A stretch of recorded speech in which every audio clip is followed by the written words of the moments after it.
Hello everyone, thank you for joining today's webinar. Very excited to kick things off. Thank you for joining us.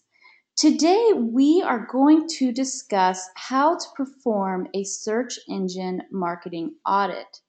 And this is a very interesting topic to me and I think to the rest of the marketing world because search engines are constantly changing their algorithms, and yet we rely so heavily on search engines for customers to find our businesses.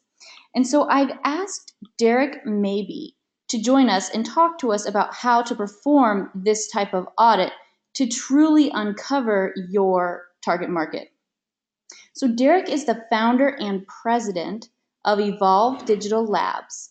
And Evolve Digital Labs is a digital strategy marketing agency that increases your profitability online through integrated campaigns and execution. So Derek, I'm going to introduce here in just a minute because he's developed a process, and it's not just a cookie cutter one size fits all process, which is what's interesting about it to me. He's developed this process that he takes all of his clients through to help them truly achieve growth online. So Derek, say hello to the audience. Hello, Nikki.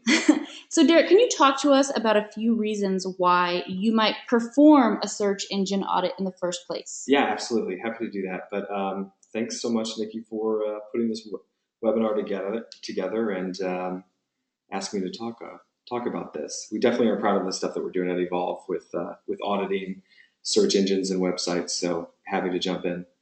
The primary reasons that people call us to do an audit really is major changes to the website.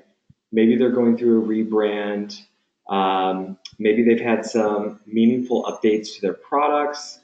Maybe there's been some disruption within the industry, a new player within the market that's really starting to be successful online or cut into their market share.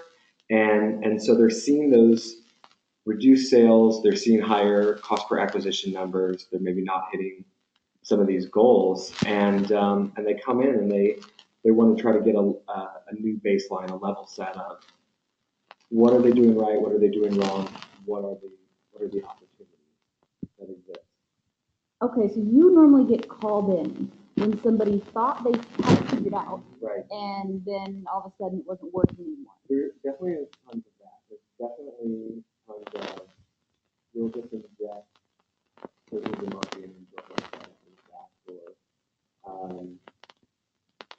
or are looking to generate more lead traffic, and so they go to the search engine, they go to AdWords with a click models and start dumping some cash into it to try and create some of that traction online for that visibility. And so there's a lot more to it.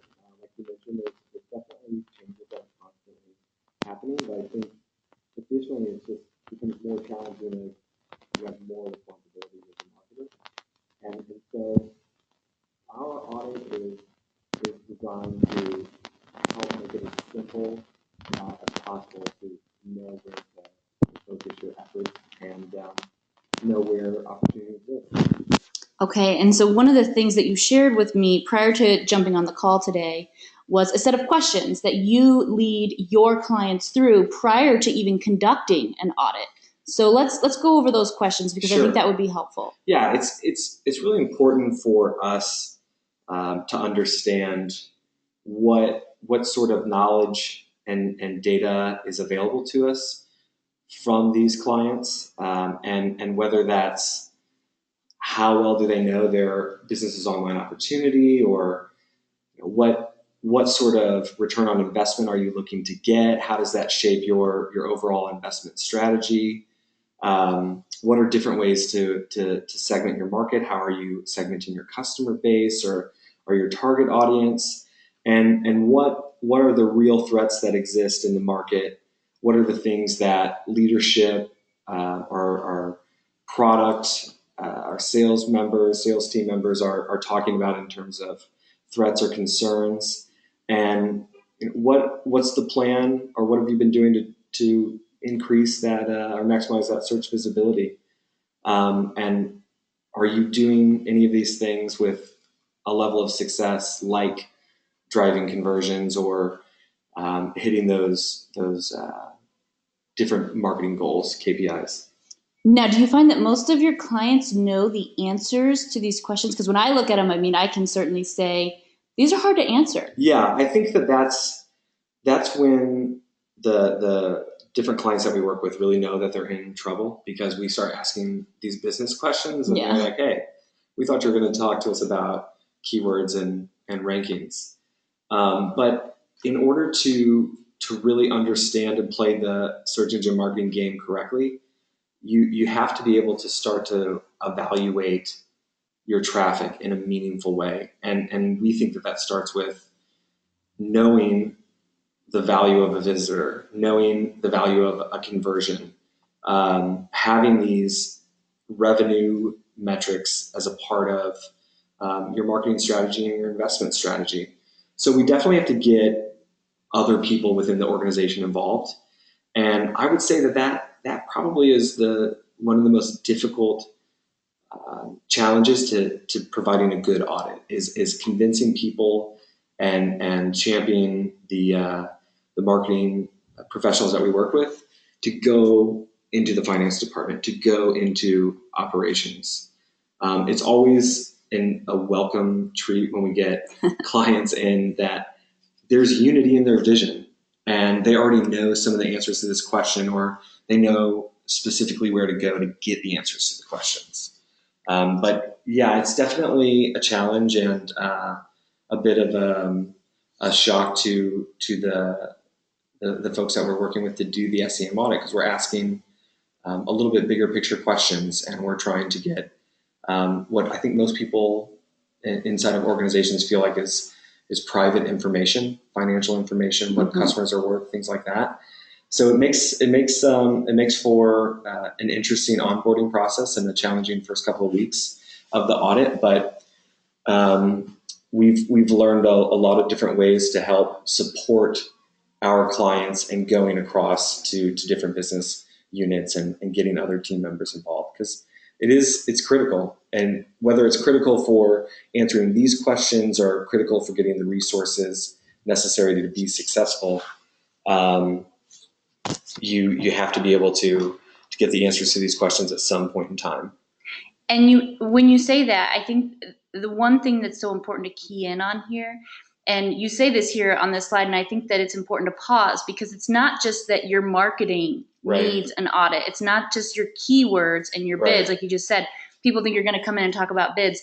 It's your entire business may need an audit. Yeah, definitely. Because what we've figured out over the last 7.5 years or so is that the search engine result pages and the data that you can collect from search engine campaigns is such a great litmus to the digital landscape and opportunity that exists, not just in marketing, but for your product team, for your sales team, for growing into new markets. A lot of people are using words like digital transformation, right? Where it's one part taking all this stuff that exists on paper that you're used to filling out with pen and paper and getting it online. And it's another part creating some intelligence from that customer data and using that to improve the products and the services. So it's not just about the product team goes off into their own universe and creates a great product, and then the marketing team is asked to tell people about it. It's now this feedback loop that's happening between that customer experience online and that customer experience using the product. And so we're trying to help our clients, our marketing team, understand that and start those conversations and even lead those conversations internally. Interesting. And I think so many marketers struggle with this exact topic these days. Absolutely. It's what is marketing bringing to the revenue table, whereas maybe 5 years ago it was how many impressions are you getting? What's your reach of your message? What do people think about your brand? But now it's what data metrics can you point to that prove your value within the organization? Absolutely. I think that it's one part the expectations have been raised for marketing departments. And I think it's one part marketing departments needing to bring business acumen to the table, right? And not just having soft metrics like impressions, but bringing investment models, bringing forecasting to the table that says these pages on our website are worth X amount of dollars. Mm-hmm. These visitors coming to our website are worth X amount of dollars. And if we can get better at serving these types of customers, we can increase the value of those assets, or we can increase the value of those visitors. And so you have to set up shop as a marketer to be able to do that, to go into those meetings and speak with that authority and deliver that level of business strategy. But at the same time, there's no doubt that the rest of the organization needs to come and support the marketing team. One thing that we talk a lot about going through this audit process is that we have to find a way to change the culture. If the organization looks at the website and thinks of it exclusively as a website, if they think of it as the same way that we talked about websites 5 years ago, like a brochure, or something. Even beyond that, with just the craze that happened in the late aughts to start pushing out blog content on a regular basis, and there's a lot of money spent on content creation, and there's not a lot of strategy that goes into how much does this content need to deliver in terms of traffic or revenue or conversions or opportunities to make it worthwhile for us to create this or publish this. And so thinking about a website as just this inbound lead generation tool is really limiting. And what we're seeing is that there are organizations figuring out that the website is a product, that the website should be a part of the customer experience, and they're really enriching the value of their services and their products through digital assets, through their website, through marketing. And it's not an easy task to get into, to change that mindset. But that's a big place to start, is making sure that the people in your organization understand this is not a once every 2 year investment. We iterate and we improve on our products or our services. We need to iterate and improve on this website with that same sort of tenacity and with that same type of investment. And I love how you've broken it down into actual metrics in terms of the visitors. What are they worth to us? Mm-hmm. So let's jump into the details on that. So one of my big questions for you, when you're conducting one of these audits, what are you looking for? What are the top 3 things that you're looking for? So I think number 1 is waste. Where is there obvious waste? There's this great misnomer that is out there in I think in the digital space and in search marketing in general, that because you can target really effectively and efficiently through keywords, because we know that these are hand raisers searching for our products or services, that we're automatically efficient, that we're automatically effective with our targeting and our just ability to hit the right audience. And so the first thing we want to look at is just where is blatant waste. The second thing we want to look at is where are we most underachieving in terms of the assets that we have. So if we know where the difference between our total market and our true market, and we can talk a little bit more about that later, but understanding who we're going to target, then we can look at things like where are we technically impacting ourselves and adversely impacting ourselves because we have errors, because we have a slow site, because we're not mobile responsive. So going in and looking at where can we improve on this equity we've already created. So we have links or citations from other websites, but they're going to a 404 page, or we pushed a couple major website updates last year and we never went back and rewrote those title tags, or we never set up the right internal linking structure. And while some of that may sound like old school SEO and very tactical, technical implementation, most of the organizations that we work with, when we go through and perform that technical assessment, we find that there is quite a bit of traffic, 10, 15, 20% traffic increase, just by cleaning things up. For some clients, it's even more, just because their sites are so riddled with different technical errors. I mean, 10 or 15%, that's huge. Yeah, absolutely. It can be definitely. And we've had organizations that have gone through a site launch, a rebrand, and they didn't think about what pages were providing traffic, what pages were providing traffic that converted. And so they changed names, they changed structures, they changed page titles, and they lost a significant portion of that traffic. And really, just by going back and looking at this from a technical standpoint, we were able to help recover that traffic and gain 50% back and get them back to some of those original numbers and ultimately past that. So market opportunity, technical assessment. Are we targeting the right people? Where's the waste? What can we do to improve the equity that we already have? And then who is getting the clicks? ClickShare is a big deal. It's something that we don't hear talked about a ton inside of search campaigns. And a lot of times when we create some comparison or some look at click share versus impression share, share of voice in the search engine result pages, it's a new way to look at the data and the value of terms and the value of the content for our clients. So we want to be able to demonstrate not only not just the content that they have that's driving the majority of their clicks or the majority of their visibility, but who else is owning that traffic. What competitors, whether they're direct or indirect, are really owning that traffic, and what do we want to do about it? How valuable is this position in the market? And so it allows us to say, here's where the waste is. Here's where we can make more without adding anything to the site, and here are the owners of the clicks in the most valuable places.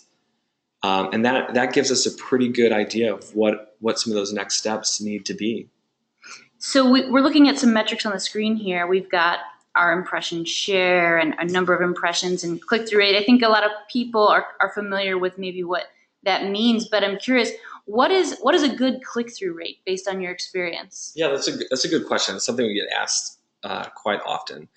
And the terrible but truthful answer is there's no good click-through rate. It really depends on the circumstances within each one of those search engine result pages, where we'll go in and audit a really competitive landscape like transportation, and we'll see that there are some search engine result pages, there are some queries that create 18 to 20 to 22 listings on one single search engine result page. And so that with that many links, that many opportunities to click, that many ads, that many placements, it's going to be really difficult to have a 2%, a 3% click-through rate if you're not in that number one spot for paid or that number one spot for organic. And even if you are, it still doesn't guarantee that you're going to have what may be deemed as a good click-through rate. Click-through rate is a lever. And so the way that we look at click-through rate is more along the lines of how valuable is this click? What is a feasible amount of click share that we can pursue, or in order to make our investment model work or to hit our goals, what does our click-through rate need to be? Mm-hmm. And so then just optimize the campaign, paying attention to that lever, paying attention to that KPI to say, for each 0.5% that I go up, here's how many more visitors, or here's how much more revenue that we can produce, as opposed to saying we're going to get it to some arbitrary number, mm-hmm. and say that that's good because there's been plenty of blog posts that say a 1 to 3% click-through rate is good. That's a good point. And I think marketers do tend to get caught up on that. And certainly leadership wants to know what's good. But like we said at the beginning, I guess it really would depend on the industry, the number of available clicks, Absolutely. what's the competition like. So you're right. I mean, that's why it has to be so custom.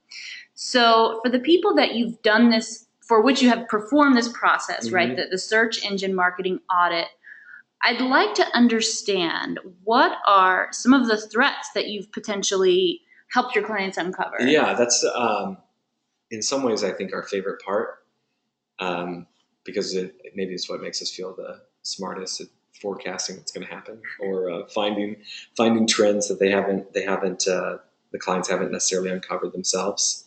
But it's a big part of what's happening within the search engine result pages, and it's why we think we're seeing more and more people come to us for this audit, search engine marketing audit, online marketplace audit, because we know that how the information is getting served up is changing. What you can do within the search engine result pages is changing, and Google is it's almost unfair in some ways, right? Like the user data they have and their ability to continue to deliver great experiences, answer the questions better than anybody else, and reduce those number of clicks and queries that you might need to have.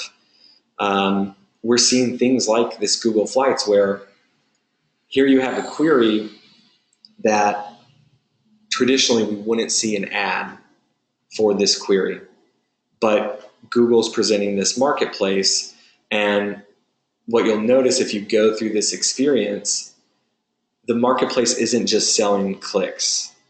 They're selling customers, they're selling opportunities.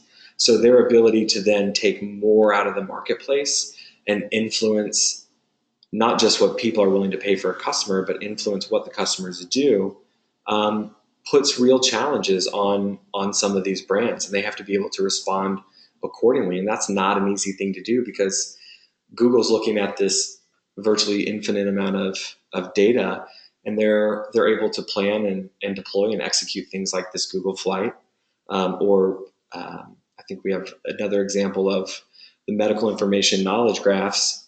And as an organization, you have to be ready to deploy new strategies, because what we're seeing here is that Google has partnered with Mayo Clinic, and they're answering some of the most common medical information queries that are searched every month.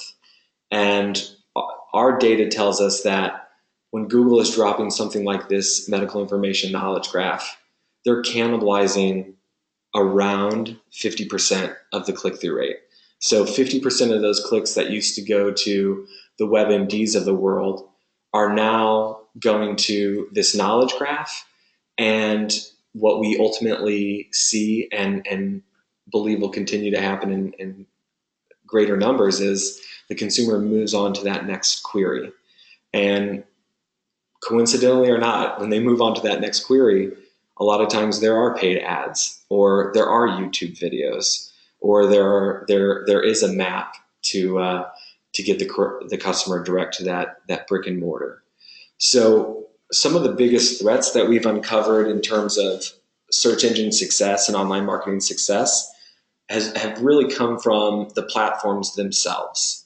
The changes that Google's making, the changes that Facebook or Twitter are making to incorporate ads in a more seamless way, to be a publishing company, to be a media company, and put content like this out there.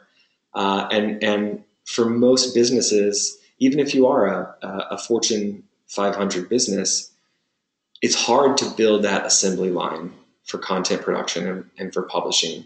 It's hard to build that assembly line for conversion optimization or channel optimization to compete and keep up with what major shifts like this in the marketplace will do. And that's interesting. I've seen this, and I've wondered, the sidebar, and you even see it toward the bottom of the screen here, those accordions People you can also expand. ask, right. Yeah, and so you don't even have to click on anything sometimes to get the information that you're looking for. And you're right, it almost doesn't seem fair.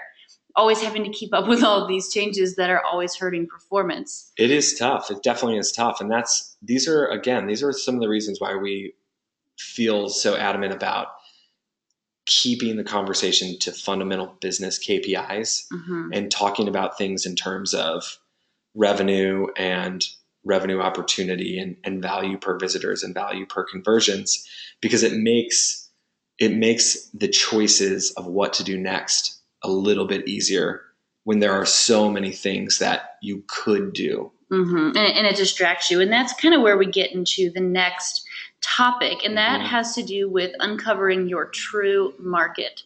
So even with all these challenges that were thrown from Google, like we just showed with the sidebar content, and then you've got, of course, all the social media platforms constantly, it seems like they're suffocating impressions. Right. So uncovering your true market could be a game changer. Yeah, absolutely. A big part of taking the audit data and figuring out what to do next is applying that, what we talk about internally here at Evolve, the total market versus the true market. So yes, you sell a business phone service like Charter, but no, you don't sell a business phone, right? And so where do you draw the line in terms of, for terms like that business phone where there's dual meaning, dual purpose behind it? How do you balance those types of challenges within your investment?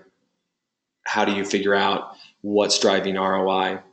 And for us, understanding and quantifying a true market means learning what segments, what visitors are going to convert at an above average or a benchmark conversion rate or higher, a benchmark cost per lead or less, and really owning that impression share and trying to improve the click share and the total number of conversions that you can get, and focusing on smaller, more specific parts of the funnel to really develop that high ROI and to create that inertia and to create that value and opportunity, versus what we know in the past has been a lot more impressions with less emphasis put on segmentation or targeting, whether it's through the broadcast means or other more traditional means. It's just an accepted part of that outbound messaging. But in today's digital landscape, especially for those who are looking to improve and to answer some of those questions that we've talked about previously, getting away from that old adage of, if I get more impressions, I'm going to get more clicks. And if I get more clicks, I'm going to get more leads. And if I get more leads, I'm going to get more sales. There's a lot of waste that happens. And so putting criteria around where you're willing to place your ads and putting criteria around where those ads need to be sent in terms of brand assets, website assets, is a critical place to start. And the results and your ability to quantify the changes that you've made to success helps you go in and deliver that business case that we're talking about, where we say, look, these are the impressions that are driving the clicks that we care about. These are the leads that are turning into customers. So, hey, brand team, let's create TV commercials that make people search these things. Let's create display ads that make people search these things, or speak to a similar type of audience in different channels to keep driving that success. That's really interesting. And the thought of actually influencing what people are going out looking for versus just grabbing the people who are already looking for stuff. That's a very different school of thought than anything I've ever heard. So let's jump into prioritizing that. Because it sounds like, okay, I'm going to get fewer impressions, and that means I might get fewer clicks. Does that maybe free up budget to do other things? Right. Yeah. I think a lot of times it does. I think um, there's been numerous instances. Most times that we go through this audit process, the result is changing up that marketing mix. And just like that business vital and some of those questions that we start the audit process with, this is probably one of the more difficult areas because you really have to be honest. You have to be honest about what your team is capable of doing, what's a realistic project to deploy, and you have to be able to align your resources with where the opportunity exists. And sometimes that's not sexy, and sometimes it's not fun. Sometimes it means that we have to relinquish control or responsibility to an outside agency or to an in-house team. But it's critical in order to prioritize that marketing mix correctly, to understand what resources you have internally, what are you good at doing, and how does that play into the different channels that you can attract customers in, or the content you can create to leverage these different channels, or the data that you can analyze to optimize the campaign and to communicate what your needs are. And it doesn't just stop with people resources either, right? It's time is money for sure, but most of us are also given specific dollar amounts that we're allowed to invest with this expectation of a certain return. And so in the same way that we want to look at what resources do you have internally, it's where can you take your dollars to make the biggest impact. And so we really like to start that process with a very simple high level dashboard that becomes just these simple KPIs that we can reference and try to optimize and perform.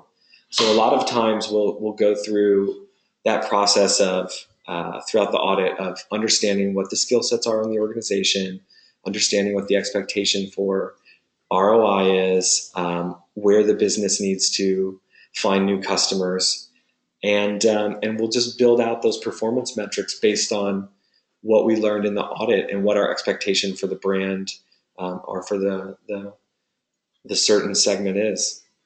So when setting new goals, I think we've all experienced this where we say, okay, we're going to set a goal. Maybe we want to have, we want to be the second position or something like that in the search engine. But to get there, there's some trial and error. So Definitely. Is there waste in that process? Yeah, there's always going to be waste. And for Evolve, that's one of our missions, is to minimize the likelihood that an impression is going to be shown to someone who is not a potential customer, or that a click is going to happen for somebody that's not a potential customer. That's definitely our mission, and something that we spend a lot of time, pay a lot of attention to, because it helps to be as efficient as possible. But you're absolutely correct. There's waste, there's trial and error. And I think that the biggest support that we can offer, the help that we can offer, is, again, it's more cultural than anything.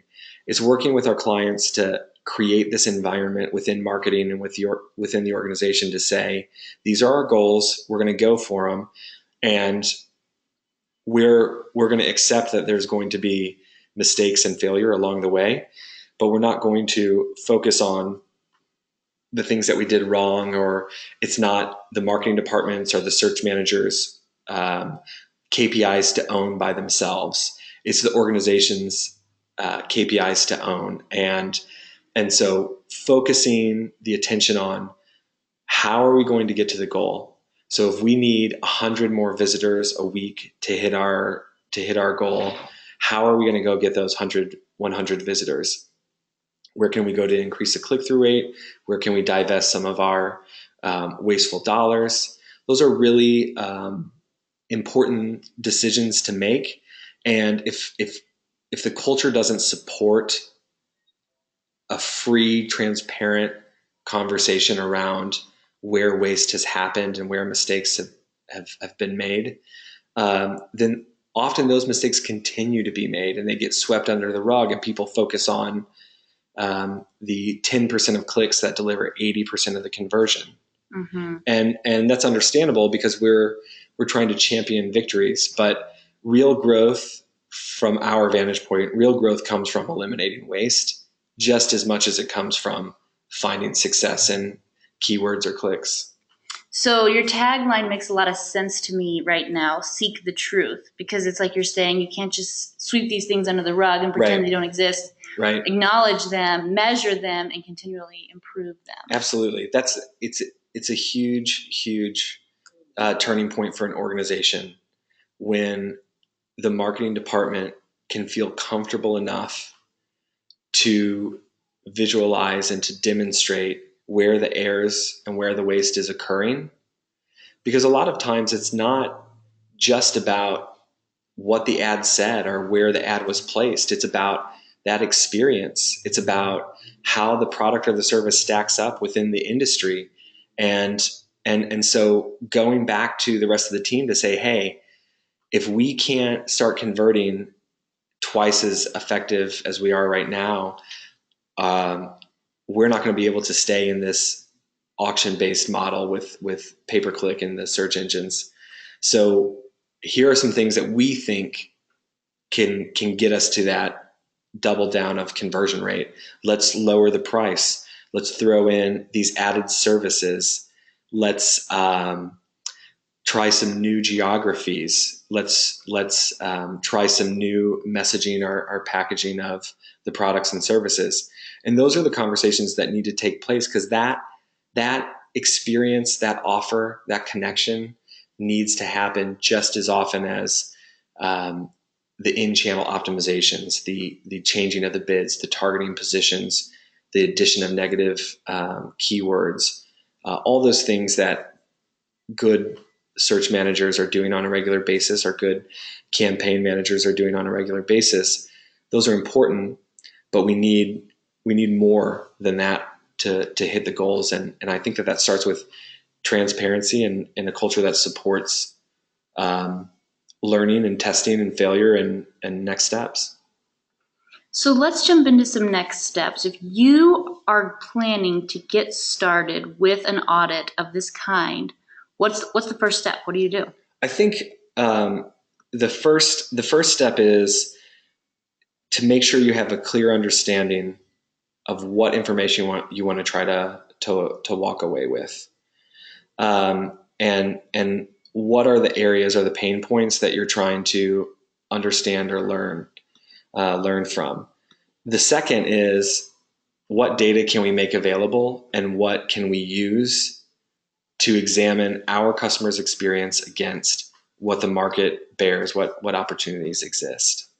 And third, it's making sure or trying to implement as much data collection, making as much data available for the internal team or the agency that's going to perform the audit. Okay, so let's jump into some FAQs, if you will. So this strategy versus growth, how do you approach that conversation with your clients? Yeah, that's a good question. That's a tricky one. We definitely try to push people through the audit and the strategy because we're just not ready, fire, aim type of people. Mm. You know, we really think that there's value and see the value in spending the time and planning up front before you're investing. But we know that people have lead goals that they have to hit. They have customer acquisition numbers that they have to hit. And so we do have the clients come in and really hammer in on, hey, we need to get this paid search campaign started right now. So in those instances, we don't want to alienate or turn folks off, but it's really about managing expectations and talking about leveraging the campaigns as test and target to help fill in some of the gaps of knowledge gaps of the marketplace, competitors, customers, even the strategy. Now, when you perform one of these mapping sessions, like a customer map, or some people refer to it as like a journey map, sure. Do you use search engine data to inform that? Yeah, that's a good question. So we definitely rely on the search engine data to tell that story of what customers want. And so we're leveraging the language.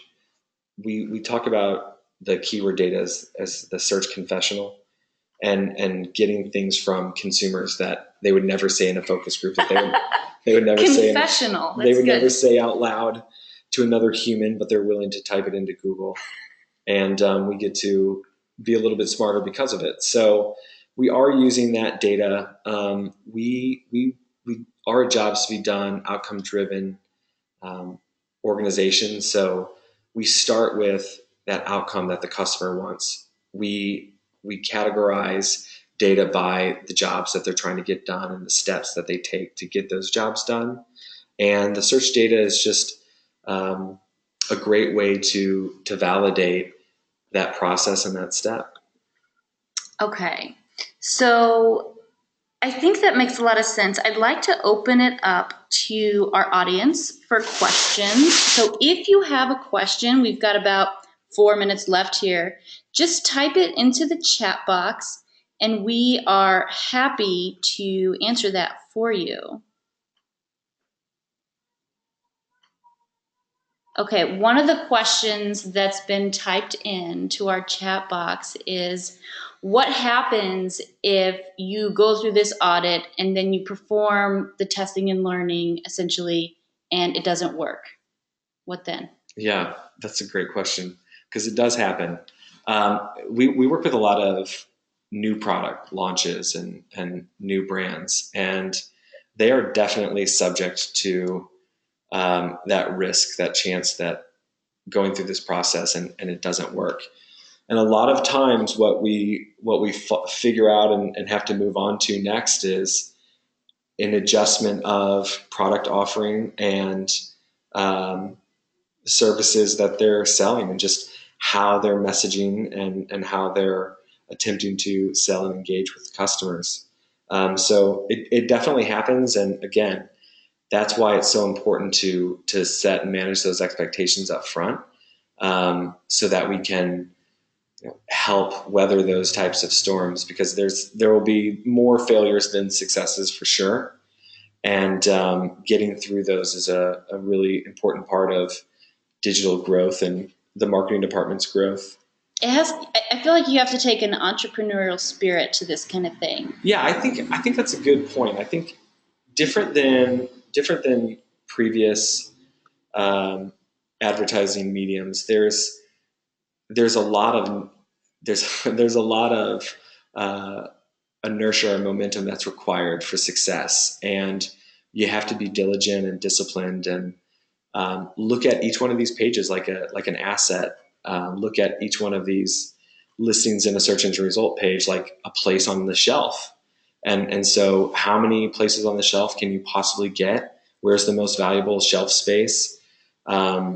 What is the asset that you can build or develop that delivers the most value to your customers? Okay, next question. How does quality score play into your ability to reach your target market, your true market? Quality score has a huge impact on a brand's ability to get in front of their target audience. So quality score is essentially a metric that Google gives the AdWords campaign, AdWords ad groups, and keywords, and it's a scale of 1 to 10, and the lower you are on that scale, the less your ads will show up, and the more you're going to pay each time one of those visitors does click when your ad shows up. So focusing on improving those quality scores will not only get you more impressions and allow your ad to be seen more frequently, but it's also going to help you pay market rate or below market rate, which is a fundamental part of growing faster and better than your competitors. One of the things that we see a lot of clients miss is that honed in attention on things like click-through rate, things like position, but that quality score tells us so much more about are we buying clicks at market rate? Do we have competitors that are getting clicks cheaper than us? Are they able to turn those cheaper clicks into customers quicker than we are? And when you start adding some of those things together, a low quality score can really put you behind your competition for growth online. So we're right at time, but I do want to end with one final thought, and that's the AdWords grader that Evolve Digital Labs has put together. Yeah. So we have this new AdWords grader. It's in beta. We're still trying to improve and figure some things out, but we've been getting some great responses so far. So if you go to evolvedigitallabs.com/AWG, you can go plug in your AdWords campaign, and within a few seconds get a score back on how efficient you are at buying traffic right now, and how efficient that AdWords campaign is running. So it's a good place to start for the audit. It's a way to get the conversation going and to try to find some low-hanging fruit, some opportunity. So to apply what we've talked about today to your own AdWords account, just visit evolvedigitallabs.com/AWG, or maybe just Google AdWords grader. Maybe you'll find it that way. That's true. That's a true story. And check it out and start applying some of these things to your own accounts. And if you have any questions, we will follow up after the webinar with Derek's contact information, and you can reach out directly. We're at time, so I'm going to go ahead and close this out. Thank you, Derek, for joining us. Thank you very much. This is tons of fun. Good.